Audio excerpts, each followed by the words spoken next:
인텔 같은 경우에는 지금 어제 오늘 반등들이 좀 나오죠. PSG 부분 분사 계획 발표. 자, 어차피 인텔도 기술주입니다. 최근에 지금 뭐 나스닥 흐름이 하락하는 가운데 인텔 같은 경우에도 나스닥 빠지면서 조금 밀렸지만 지금 주가가 하락할 때는 뭐 실적 발표 이런 걸로 하락을 했죠. 지금 인텔 차트를 보면 정배열로 지금 잘 가고 있습니다. 상승 조정 정배열 흐름대로 가고 있기 때문에 이 장기평에 뭐 24448 뚫고 난 이후에 박스권을 만들었다가 나스닥이 조금 어느 정도 회복을 한다면 인텔 같은 경우에는 자연스러운 흐름으로 좀 잘 움직이고 올라가지 않을까 싶네요. 자, 에어비앤비가 매출이나 뭔가 회사가 성장이 되려고 할 때는 에어비앤비가 뭐가 제일 중요합니까? 뭐 여행을 하는 사람들, 여행 수요가 증대돼야지만 에어비앤비는 호재겠죠. 왜냐면 숙박 이런 것들을 예약을 하다 보면 에어비앤비를 통해서 하기 때문에. 자, 실질적으로 에어비앤비의 차트를 보면 주가가 지금 바닥을 찍고 올라오죠. 자, 여기 포인트를 보면 장기평을 뚫고 난 이후에 조정 줬다가 지금 약간 쌍봉 박스권을 만들고 있는데, 지금 에어비앤비에 대한 얘기들은 어떤 게 나오냐고 하면 주가가 지금 조정인데 요 시점에서 야, 여행자의 수요들이 둔화되고 있다. 경기가 안 좋고 금리 올라가다 보니까 여행하는 사람들이 점차 줄어든다.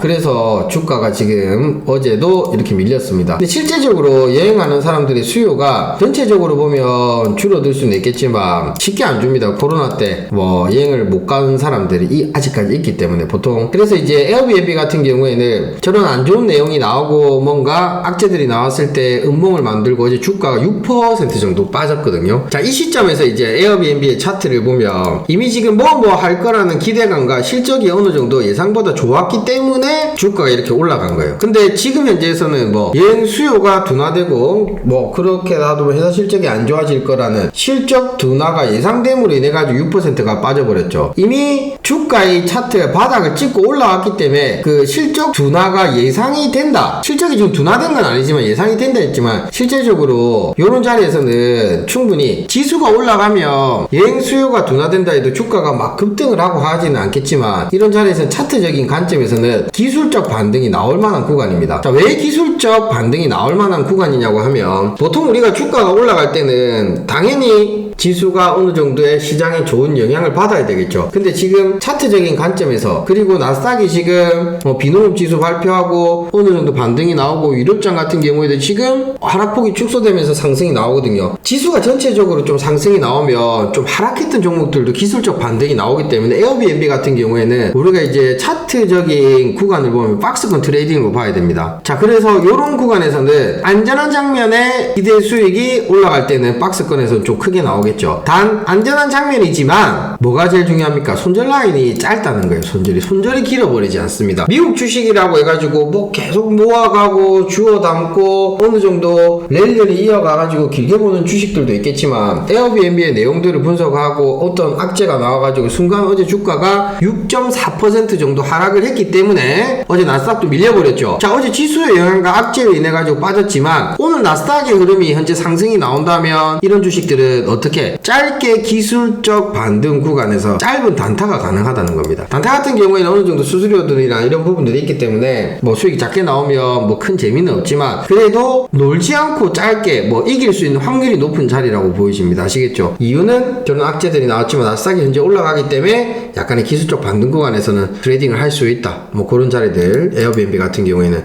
충분히 한번 볼 수 있는 자리인 것 같습니다. 자, 이제 리비안 같은 경우에는 뭐 내용들이 조금 나왔는데요. 리비안 같은 경우에는 뭐가 나왔냐고 하면 야, 3분기 인도량이 예상보다 좋게 나왔는데도 불구하고 주가는 빠졌습니다. 리비안 같은 경우에는 차트를 길게 보면 이거 무슨 구간인 것 같아요. 이렇게 보면 횡보하는 것처럼 보이지만 조금 짧게 보면 지금 장기평을 한번 강하게 뚫어버렸죠. 224일선을 강하게 한번 뚫었다는 겁니다. 뚫고 난 다음에 지금 박스를 만들고 있다는 거. 그래서 리비안 같은 경우에는 요 라인만 이탈하지 않으면 인도량이 예상보다 높게 나왔다는 것은 긍정적이겠죠. 그래서 조금 내용 나온다면 영차하면서 올라갈 수 있는 뭐 단기 트레이딩 관점의 자리들 뭐 그렇게 볼 수도 있고, 리비안 같은 경우에 살살 모아가는 전략으로도 충분히 한번 볼 수 있을 것 같습니다.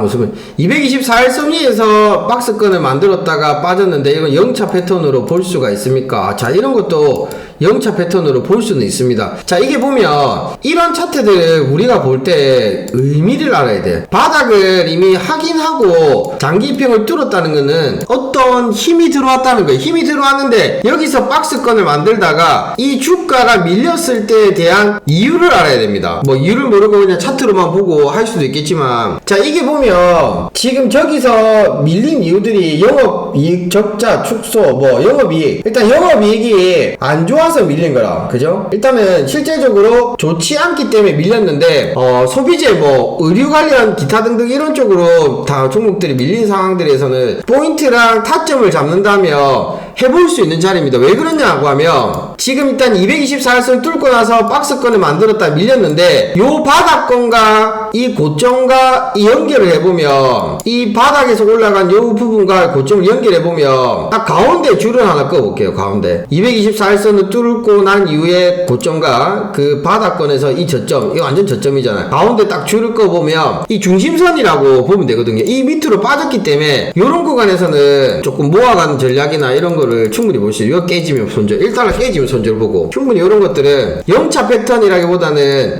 죽음의 계곡에서 기술적 반등, 아니면 기술적 반등에서 5일선을 안착하거나 21선을 안착하고 밀리지 않는다면 끌고 가버리면 됩니다. 근데 여기 올라왔을 때는 이까지 이제 연다에서 기술적 반등이 나왔을 때 주가 위치가 요까지 올라갔을 때는 뭘 생각해야 되냐면 여기에 매물들이 있거든요. 여기에 매물들이 있기 때문에 이 매물을 소화하는 거래량이 나와야지만 쭉 올라가고, 이 매물들이 충분히 또 나오기 때문에 요런 거 같은 경우에는 이런 데 모았다가 약간의 기술적 반등, 요거를 일단 먹으러 가는 겁니다. 요거를 먹은다 해도 작은 구간 아니네요. 20% 뭐 15% 그 정도는 볼 수가 있네요.